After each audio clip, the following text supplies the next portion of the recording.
quand je suis commencé, l'évêque m'avait demandé de m'occuper des francophones, après qu'il m'avait nommé aumônier du port. J'ai dit, ok, je vais aller voir la petite école. Il y avait une toute petite école avec presque une centaine d'élèves. Et pour faire la catéchèse, je l'ai dit, je ne vais pas le faire à l'école. Je ne veux pas obliger des enseignants qui ne sont peut-être pas pratiquants ou qui ne sont pas catholiques, de les obliger à avoir quelque chose à faire avec la religion. Que ce soit indépendant et que ce soit libre. Alors on va le faire dimanche avec des volontaires. Et moi, je ne vais pas le faire. Et du premier coup, j'ai eu 14 volontaires.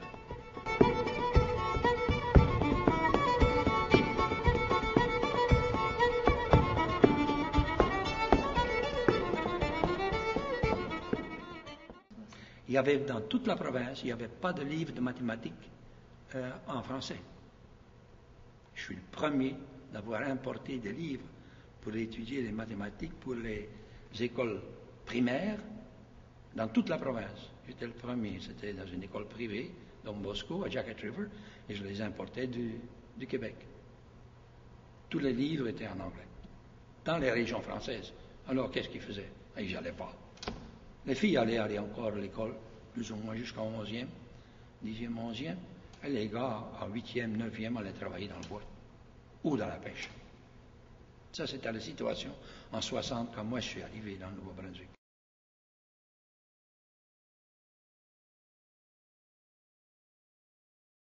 Ben, ça dépend de la région. L'implication dans leur région est forte. Comme dans le nord-est, c'est fort. Dans le nord-ouest, c'est fort. Autour de Moncton, c'est fort. Mais pour aider de là-bas ceux qui sont dans la minorité, comme ici à Saint-Jean, c'est très peu. Et pourtant, ceux qui habitent ici sont pratiquement tous originaires de ces régions-là.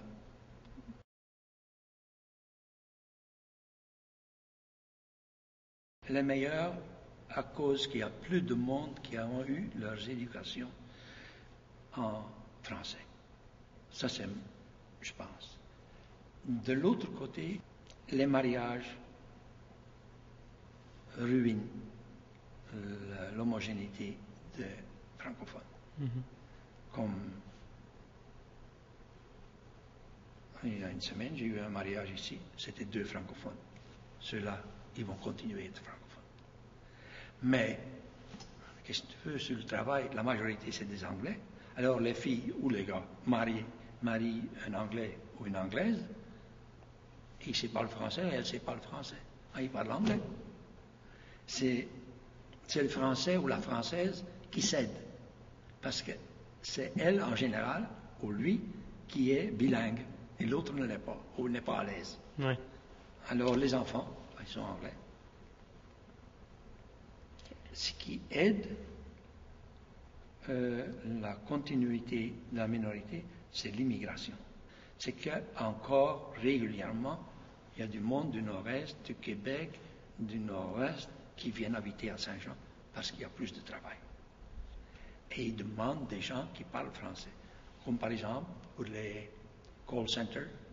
Oui, il y en a beaucoup. Il y en a beaucoup. Ils recherchent des gens bilingues. C'est ça, exactement. Alors ils viennent. Puis la grande industrie comme Irving, du moment que tu es un peu élevé dans les grandes, ils préfèrent d'avoir des bilingues.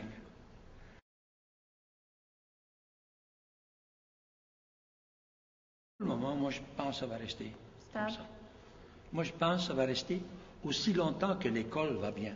Et l'école va continuer à faire pas mal bien, je pense, parce que la mentalité politique et la mentalité de la masse du monde a changé. La masse du monde anglais veut aussi le français. Les vieux, non. Les vieux sont... Oh, tu langue. Il y a seulement une langue au monde. Mais vous voyez, il y a une grande belle école là. Vous l'avez peut-être entrevue quand vous êtes venu, quand il faisait plus clair. Une grande belle école, Milledgeville. C'est pure immersion française. C'est une grande école, on voulait nous le donner.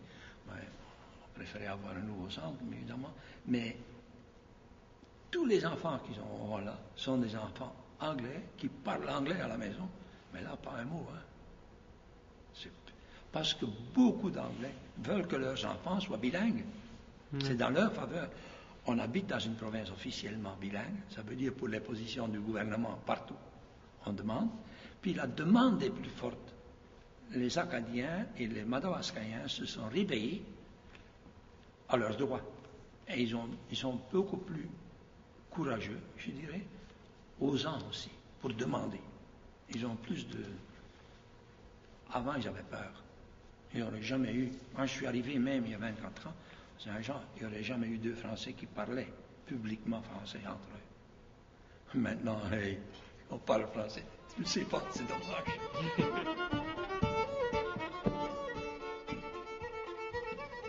De plus que chacun, dans une communauté minoritaire, de plus que chacun s'implique, de plus fort qu'on devient, et de plus nombreux qu'on devient aussi. Ben ouais. Ça va. Les deux vont ensemble. Enfin.